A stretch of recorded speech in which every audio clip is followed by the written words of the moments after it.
Yes Venkatareddy గారు. మద్యం సొమ్ముతో జల్సాలు, జనం రక్త మాంసాలే వైకాపా ముఠాకు ఇంధనం. ప్రైవేటు విమానంలో వెంకటేష్ నాయుడు దర్జా. వెంకటేష్ నాయుడు వీడియోలు వెలుగులోకి. అంటే రక్త మాంసాలుతో వ్యాపారం చేసి ఆ డబ్బులు వీళ్ళందరూ కూడా జల్సాలు చేస్తున్నారని. ఆఖరికి ఈరోజు ఏం దొరికిందంటే ఏదో సినిమా సంస్థ మధు క్రియేషన్స్ బుక్ చేసినటువంటి ఫ్లైట్ అని తెలియంది. అది కూడా ఎవరిదంటే సీఎం రమేష్ గారిదని తెలియంది. సీఎం రమేష్ గారు ఎవరని బీజేపీ వాళ్ళని అడిగితే మాకు పెద్దగా తెలియదు సార్, చంద్రబాబు నాయుడు గారికి సన్నిహితం అని వాళ్లే చెప్తున్నటువంటి పరిస్థితి కనిపిస్తుంది. ఈశ్వర్ గారు, ముందుగా మీకు ప్యానల్లో ఉన్న కేఎస్ ప్రసాద్ గారికి, సాక్షి టీవీ ప్రేక్షకులందరికీ నమస్కారాలు. 9 నెలలు దాదాపుగా మనం ప్రతిరోజు దీని మీద చర్చ చేస్తున్నామంటే చంద్రబాబు నాయుడు గారు ఈ రాష్ట్రంలో ఉన్నటువంటి అన్ని అంశాలని పక్కకి వెళ్ళిపోవాలి కాబట్టి ఒక తప్పుడు కేసు పెట్టి ప్రతిరోజు దీని మీద చర్చ జరిగేటట్టుగా చేస్తున్నాడు. This is the plan. ఇంకొక 3.5 ఏళ్ళు ఇదే చేస్తాడు. ఈ చర్చ పైన మళ్ళీ చర్చ పెట్టారు తెలుసా ఈరోజు. అదే చర్చ పైన చర్చ పెడతారు. ఎందుకంటే లేనటువంటి స్కామ్ని ఉన్నట్టుగా ఏదో చూపించేయాలి, అసలు జరగనటువంటి కుంభకోణాన్ని ఏదో పెద్ద కుంభకోణం జరిగిందని చూపించాలనే ఓ ప్రయత్నం చేస్తా ఓ తప్పుడు కేసు పెట్టించారు. వెంకటేశ్వర శ్రీనివాస్ అనేటతో రిజిస్టర్ పోస్టు, ఆ స్టోరీ అంతా మనకు తెలుసు. ఓకే. సో దాని తర్వాత చూస్తే రోజుకు ఒక కట్టు కథ. ఇవాళ రాసినటువంటి కట్టు కథకి దొరికిపోతున్నారు కాబట్టి మళ్ళీ రేపు ఇంకో కట్టు కథ అది దొరికిపోతున్నారు కాబట్టి ఈ రెండింటిని లింక్ పెట్టి ఇంకో రోజు ఇంకో కట్టు కథ రాస్తే అది దొరికిపోతున్నారు కాబట్టి మళ్ళీ ఇంకో ఆ 3-4 కలిపి లింక్ చేస్తూ ఇంకో కట్టు కథ రాయాలి, మళ్ళీ దొరికిపోవాలి, మళ్ళీ కొత్త కథ రాయాలి. ఇదే వాళ్ళు చేస్తుంది. అలానే దొరికిపోయారు ఇప్పుడు. అసలు ఎలా 11 అనేటటువంటి 11 కోట్లు అనే దగ్గరే అడ్డంగా దొరికిపోయి సిట్టు వాళ్ళు ఏదైతే ఏసీబీ కోర్టు నుంచి పారిపోయారు. సిగ్గుతో తలదించుకోవాలి. సిట్ అధికారులు ఏసీబీ కోర్టు నుంచి పారిపోయారు. 11 కోట్లు దొరికినాయి, 12 అట్టపెట్టెల్లో దొరికినాయి. 12 అట్టపెట్టెలో 12 దొరకలా, 12 అట్టపెట్టెలో 11 కోట్లే దొరికినాయి. దొరికినక్కడ అక్కడెక్కడ మీకు ఏదైతే మిషన్స్ లేవు లెక్క పెట్టడానికి, మీరు ఆ వీడియోలు చూడండి. అవును. ఇప్పుడు ఆ పెట్టెలో కరెక్ట్ ₹1 కోటి ఉందని మీరు ఎలా చెప్పగలుగుతారు? 12 పెట్టెలో 11 కోట్లు ఉన్నాయని మీరు ఎలా చెప్తారు? ఎలా చెప్తారు? లెక్క పెడితేనే కదా ఎవరైనా చెప్పగలరు. లెక్క పెట్టడానికి అక్కడ మిషన్లు ఎక్కడ ఉన్నాయి? ఇప్పుడు అంత పక్కా సమాచారంతో వచ్చినప్పుడు మిషన్ తెచ్చుకోవాలి కదా. మిషన్ ఒకటి కదా సార్, ఒక మిషన్ తో సరిపోదు కదా. ఒక మిషన్ తో లెక్క పెట్టాలి, అది ఎన్ని గంటలు పట్టింది? సో అక్కడ మిషన్లు ఉన్నాయా? లేవు. రెండోది సీల్డ్ కట్లు ఉన్నాయి చూడండి. అవును. ఇప్పుడు మీరు లెక్క పెడితే సీల్డ్ కట్లు ఎందుకు ఉంటాయి? ఏమన్నా వెళ్ళి రబ్బర్ బ్యాండ్లు వేస్తారు కదా అన్ని. అవును. సీల్డ్ కట్లు ఎట్లా వచ్చినాయి అంటే ప్లాన్డ్ గా అక్కడ 11 కోట్లు తీసుకొని వచ్చి పెట్టి అడ్డంగా దొరికిపోయారు. దానికి సంబంధించి అప్పుడు కోట్లు ఈ డబ్బులు 11 కోట్లు దొరికినప్పుడు ఈ 11 కోట్లు కోర్టులో కదా తీసుకెళ్లి సబ్మిట్ చేయాల్సింది. అవును. ఈ 11 కోట్లు వాళ్ళు కోర్టులో సబ్మిట్ చేసి ఇదిగోండి 11 కోట్ల రూపాయలు అని చెప్పి కోర్టుకు సబ్మిట్ చేస్తే కోర్టు ఏం చెప్తే అది చేయాలి కదా. కానీ వాళ్ళు ఆ 11 కోట్లు కోర్టులో సబ్మిట్ చేయలేదు. జప్తు చేసినటువంటి నోట్లకు సంబంధించినటువంటి ఏది ఆ సీరియల్ నెంబర్లు ఇవ్వలేదు. ఎందుకంటే ఇది ఎవిడెన్స్ కదా ఇవ్వాల్సింది. కోర్టుకి ఏసీబీ కోర్టుకి ఏం ఇవ్వాలి? ఇదిగోండి ప్రభుత్వానికి సంబంధించినటువంటి ట్రెజరీలో దీన్ని భద్రపరుస్తున్నావు, లేదంటే ఇదిగోండి మీ కోర్టుకు తీసుకొచ్చి కోర్టు డైరెక్షన్లో ప్రభుత్వానికి సంబంధించిన ట్రెజరీలో భద్రపరచాలి. దానికి సంబంధించినటువంటి నోట్లు, సీరియల్ నెంబర్లు, లేదంటే ఇదిగోండి ఫస్ట్ ఒక కట్ట దానికి సంబంధించి సీరియల్ నెంబర్ పైన ఉన్నది, ఇది ఎండింగ్ నెంబర్, ఇది ఏది సీరియల్ నెంబర్ ఎందుకు ఉండాలి? అది కేసుకి ఏం సంబంధం చెప్పండి. సంబంధం అదే కదా ఎవిడెన్స్. ఎట్లా? ఇప్పుడు అది ఎప్పుడు వచ్చింది? 2024 ముందు నోటు ప్రింట్ అయిందా? 2024 తర్వాత ప్రింట్ అయిందా? ఎందుకు ఒక్క నోటు తర్వాత ప్రింట్ అయినా సరే 100% కేసే పోతుంది. 100%. అందుకనే కదా వాళ్ళు ఇప్పుడు నోటు దొరికిన వాళ్ళు అందుకనే ఆల్రెడీ దొరికిపోయారు కదా. ఏసీబీ కోర్టు ముందు ఏదైతే రాజకేశిరెడ్డి వాళ్ళ తరపున న్యాయవాది గట్టిగా వాదనలు వినిపించాడు. ఏది ఈ డబ్బులకి నాకు సంబంధం లేదు, మీరు కావాలంటే రిజర్వ్ బ్యాంక్ ఆఫ్ ఇండియాతో ఆ నోట్లని చెక్ చేయించండి, ఆ నోట్లకు సంబంధించి చెక్ చేయించమన్నప్పుడు అడ్డగా దొరికిపోయారు. దొరికిపోయిన తర్వాత ఇప్పుడు ఈ రోజు వాళ్ళ పత్రికల్లో కూడా ఇదిగోండి నిన్న కోర్టులో జరిగినటువంటి విచారణ సంబంధించి ఆ 11 కోట్లు బ్యాంకు చెస్ట్కి వెళ్ళాయని చెప్పి ఈనాడు ఏమని ఏసీబీ కోర్టు ఇచ్చిన ఆదేశాలని తూచా తప్పకుండా పాటించాం. ఏసీబీ కోర్టు ఇచ్చిన ఆదేశాలను తూచా తప్పకుండా పాటించాం. డిపాజిట్ చేస్తున్న సమయంలో వీడియోను కూడా తీయించాం. ఆ డబ్బు బ్యాంకు నుంచి కరెన్సీ చెస్ట్కు తరలింది. ఏది ఏసీబీ కోర్టు ఇచ్చిన ఆదేశాలను పాటించామని. ఇది ఈనాడు.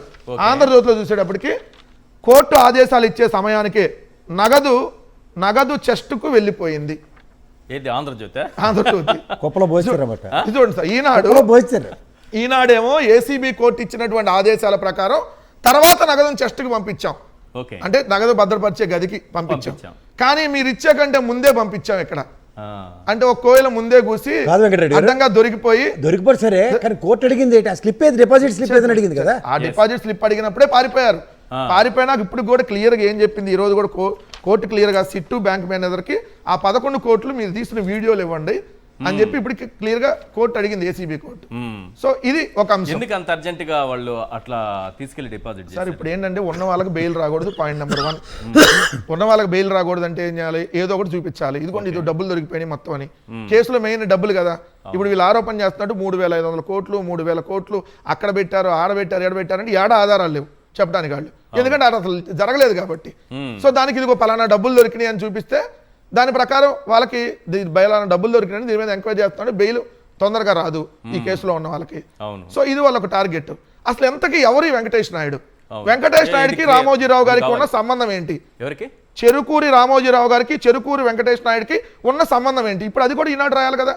ఇతని పేరు చెరుకూరి వెంకటేష్ నాయుడు, ఇంటి పేరు అదేనా? చెరుకూరి వెంకటేష్ నాయుడు. ఆళ్లగడ్డ నియోజకవర్గానికి సంబంధించినటువంటి అమ్మిరెడ్డి నగర్కి సంబంధించినటువంటి ఈ చెరుకూరి వెంకటేష్ నాయుడుకి కృష్ణా జిల్లాలో పుట్టినటువంటి చెరుకూరి రామోజీరావుకి తన తండ్రి ఏదైతే తప్పు చేస్తే నాకేం సంబంధం అన్నటువంటి చెరుకూరి కిరణ్కి సంబంధం ఏంటో రాయాలి ఈరోజు ఈనాడు దినపత్రిక.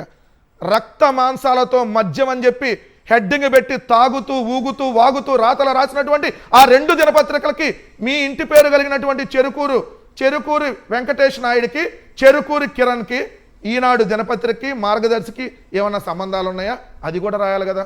ఎందుకంటే ఇద్దరితో ఫోటోలు దిగితే వాళ్ళు వైసీపీ నాయకుడు, వాళ్ళకి వైసీపీలో మొత్తం ఇదేదో స్కామ్ జరిగిందని చెప్పి మీరు చూపిస్తున్నప్పుడు, ఒకటి జగన్మోహన్ రెడ్డి గారు, 2 చెవిరెడ్డి భాస్కర్ రెడ్డి గారితో ఫోటోలు ఉన్నటువంటి వెంకటేష్ నాయుడిని వైసీపీకి అంటగట్టి మీ ఇష్టం వచ్చినట్టుగా వాగుడు రాతలు ఏదైతే రాశారో చూడండి సార్. దీంట్లో ఏదైతే తాడేపల్లి ప్యాలెస్లోకి ఎంట్రీ అంత ఈజీ కాదని, ఎవరు పడితే వారు లోపలికి వెళ్ళి జగన్ కలిసే అవకాశం లేదని, మీ ఇళ్ళకి కూడా ఎవరు పడితే వాళ్ళు రానిస్తారా?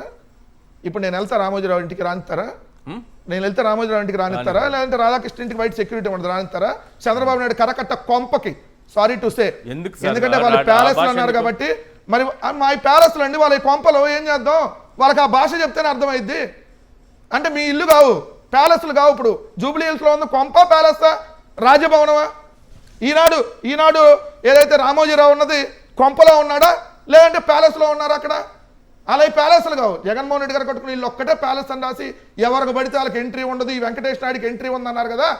ఇదే బాలకృష్ణ దగ్గరికి ఉన్న ఫోటో ఉంది, చంద్రబాబు నాయుడు గారితో సన్నిహితంగా ఉన్న ఫోటో, చంద్రబాబు నాయుడుతో వెంకటేష్ నాయుడు, చంద్రబాబు నాయుడుతో వెంకటేష్ నాయుడు, లోకేష్ నాయుడుతో వెంకటేష్ నాయుడు, వెంకయ్య నాయుడు గారితో వెంకటేష్ నాయుడు, పెమ్మసాని సోదరితో వెంకటేష్ నాయుడు, మరి రామ్మోహన్ నాయుడుతో వెంకటేష్ నాయుడు, భరత్, మరి ఏదైతే బాలకృష్ణ అల్లుడు భరత్ నాయుడుతో వెంకటేష్ నాయుడు. మరి ఏంటి నాయుడు లింకు? ఈ వెంకటేష్ నాయుడుకి చంద్రబాబు నాయుడు గారికి, చెరుకూరి వెంకటేష్ నాయుడుకి, చెరుకూరి రామోజీకి, చెరుకూరి కిరణ్కి ఉన్నటువంటి లింక్ ఏంటి? మరి వాళ్ళు కూడా డైరెక్ట్గా మీ కొంపల్లోకి వచ్చేస్తానికి వెంకటేష్ నాయుడు వచ్చేసాడా? మరి ఆ ఫోటోలో చూస్తే చాలా సన్నిహితంగా ఉంది. లోకేష్ అయితే చూడండి పగలబడి నవ్వుకుంటున్నాడు. సార్ చంద్రబాబు నాయుడు మోహన్ అంటే ఎప్పుడు నవ్వు ఉండదు అనుకోండి, దాని గురించి మనం పెద్దగా డిస్కస్ చేయవసరంలా. మరి ఎలా వెంకటేష్ నాయుడు ముఖ్యమంత్రి అయ్యాక చంద్రబాబు నాయుడు కలిసిన ఫోటోలు అండి, ముఖ్యమంత్రి అయ్యాక కలిసినటువంటిది. 2 ఇదే సీఎం రమేష్ సంబంధించినటువంటి ఫ్లైట్ ఎలా వేసుకొని వెళ్ళాడు? మరి జగన్ గారికి సన్నిహితుడు లేదంటే చెవిరెడ్డి భాస్కర్ రెడ్డికి సన్నిహితుడు అయితే సీఎం రమేష్ ఎందుకు ఫ్లైట్ ఇచ్చాడు? మరి ఇది రాయాలి కదా. 2 అస్సలు క్లియర్ పాయింట్ సార్. మీ ఇంట్లో డబ్బులు దొరికితే మీ మీద కేసు పెట్టాలా వద్దా? పెట్టాలి. మరి విజయేందర్ రెడ్డి ఫామ్ హౌస్లో దొరికితే విజయేందర్ రెడ్డి మీద కేసు పెట్టారా లేదా? పెట్టలేదు. మరి ఇక్కడ అర్థమైపోతుంది కదా, ఒక ప్లాన్డ్గా ఇదంతా ఇక్కడ విజయేందర్ రెడ్డితో కలిపి ఆడిచ్చారు అనేది ఏం అర్థమవుతుంది? ఎందుకంటే మన ఇంట్లో డబ్బులు దొరికితే, ఇప్పుడు ఎవరింట్లో అయినా సరే డబ్బులు దొరికితే ముందు వాళ్ళ ఇంట్లో కేసు పెట్టాలి కదా. మీ ఇంట్లోకి డబ్బులు ఎట్లా వచ్చినాయి? మీకు సంబంధం లేకుండా సంవత్సరం నుంచి డబ్బులు మీ ఫామ్ హౌస్లో ఉంటాయండి? ఏమండి సంవత్సరం నుంచి మీ ఇంట్లో ఏం జరుగుతుందో మీకు తెలియకుండా ఉంటుందా? అంటే రామోజీరావు ఇంట్లో ఏం జరుగుతుందో ఆయన తెలియపోవచ్చు, రాధాకృష్ణ ఇంట్లో ఏం జరుగుతుందో అలా తెలియవచ్చు, అందరికైతే తెలిసిద్దిగా. మరి వాళ్ళ ఇంట్లో డబ్బులు, ఇప్పుడు వాళ్ళ ఇంట్లో ఎప్పుడు ఆంధ్రజ్యోతి ఆఫీసులో డబ్బులు దొరికినాయండి, దొరికితే ఆంధ్రజ్యోతి రాధాకృష్ణకి సంబంధం లేకుండా సంవత్సరం నుంచి డబ్బులు ఆఫీసులో పెడతారా? క్లియర్గా దీనికి సమాధానం చెప్పాలి కదా. విజయేందర్ రెడ్డి ఫామ్ హౌస్లో డబ్బులు దొరికితే విజయేందర్ రెడ్డి మీద కేసు పెట్టారా లేదా? ఎందుకు పెట్టలేదు? విజయేందర్ రెడ్డిని ఎందుకు విచారణకు పిలవలేదు? సంవత్సరం నుంచి విజయేందర్ రెడ్డికి డబ్బులుంటే సంవత్సరం నుంచి ఫామ్ హౌస్లో లేకుండా ఆయన ఫామ్ హౌస్కి వెళ్లకుండా గేటుకు తాళాలేసి ఏదైనా విదేశాలకు వెళ్ళాడా?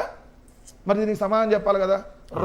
రాతలు రాసేటటువంటి ఆ బూతు పత్రిక ఆంధ్రజ్యోతి నేను సూటిగా అడుగుతా ఉన్నా, ఏమయ్యా ఒక మహిళతో ఉన్నటువంటి ఫోటో వేసావు కదా, ఏదైతే వాళ్ళు స్పెషల్ చార్టర్డ్ ఫ్లైట్లో ఉన్నటువంటి ఫోటో వేసావు కదా, మరి నీతో ఉన్నటువంటి ఫోటోని విజయేందర్ రెడ్డికి ఉన్నటువంటి ఫోటోని కూడా వేయాలి కదా. నేను విజయేందర్ రెడ్డి అప్పుడు అలా కలిసాం, ఆ సిట్టింగ్లో కలిసాం, లేదంటే ఈ స్టాండింగ్లో కలిసాం అంటే వేరే మీరు అనుకో అట్లా చూడదు సార్. సిట్టింగ్ నాకు అర్థం కాలేదు, ఈ సిట్టింగ్ ఆ స్టాండింగ్ అంటే నాకు ఏదో అర్థం కాక ఎవరో గాల్లో ఒకరు చూస్తున్నా.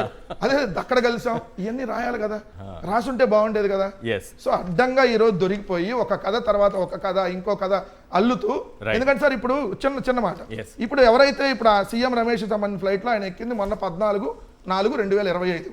అవును. అంటే మీరు అధికారంలో ఉన్నాక, మీరు అధికారంలో ఉన్నప్పుడు ఆల్రెడీ సిట్ ఎంక్వైరీ జరుగుతున్నప్పుడు, ఓకే సిట్ ఎంక్వైరీ జరుగుతున్నప్పుడు మరి ఇదే వెంకటేష్ నాయుడికి చెరుకూరు వెంకటేష్ నాయుడికి ఫ్లైట్ ఎలా ఇచ్చాడు సీఎం చెరుకుని రమేష్? ఇంటి పేరుంటే ఏదో మీరు ఏదో లింకులు పెడుతున్నారే, రామోజీరావుకి ఏం సంబంధం అంటే ఉంటుంది సార్? జగన్మోహన్ రెడ్డి గారిని లక్షలాది మంది కలిస్తే వాళ్ళలో ఎవడన్నా వాళ్ళు తప్పు చేస్తే జగన్మోహన్ రెడ్డి గారికి ఏది తాడేపల్లి ఆఫీసులో బయట ఏదో కలిసిన ఫోటోను కూడా వేసి డైరెక్ట్ గా ఎంట్రీ ఇచ్చేస్తాడు.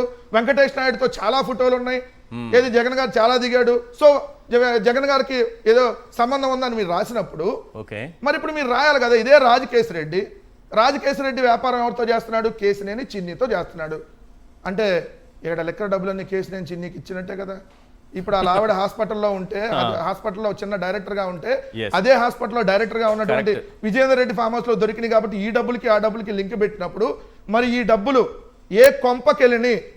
జూబ్లీహిల్స్ కొంపకెళ్ళినాయా, లేదంటే కరకట్ట కొంపకెళ్ళినాయా, హెరిటేజ్కి వెళ్ళినాయా, గీతం విద్యా సంస్థలకు వెళ్ళినాయా, ఏదైతే బాలకృష్ణకు సంబంధించినటువంటి సినిమాలను తీశారా, లేదంటే కేంద్ర మంత్రి పెమ్మసానికి సంబంధించినటువంటి ఈవీఎం స్కామ్కి వెళ్ళినాయా? ఎందుకంటే ఈవీఎం స్కామ్లో పెమ్మసాని వల్ల ఈవీఎం మొత్తం ఈరోజు మేనేజ్ చేశారని బయట అంతా చర్చ జరుగుతుంది కదా.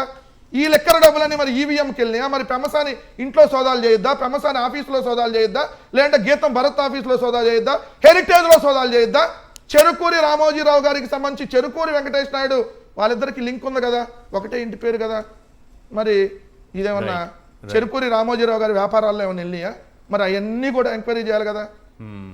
సరే అవన్నీ ఎంక్వైరీ చేసి ఇంటి పేరుంటే అందరినీ పట్టుకొచ్చేటట్టున్నారు మీరు. అంటే ఫోటో దిగితే అందరినీ కాదండి, ఒక నాయకుడితో ఒక ముఖ్యమంత్రిగా 5 సంవత్సరాలు ముఖ్యమంత్రిగా చేసినటువంటి వ్యక్తి, అత్యంత ప్రజాదరణ కలిగిన వ్యక్తి, ఓ పార్టీ అధ్యక్షుడు, 40% ఓటింగ్, 1,30,00,000 మంది ఓట్లు వేసినటువంటి ఓ పార్టీ సంబంధించినటువంటి నాయకుడిని లక్షలాది మంది ఫోటోలు దిగుతారు.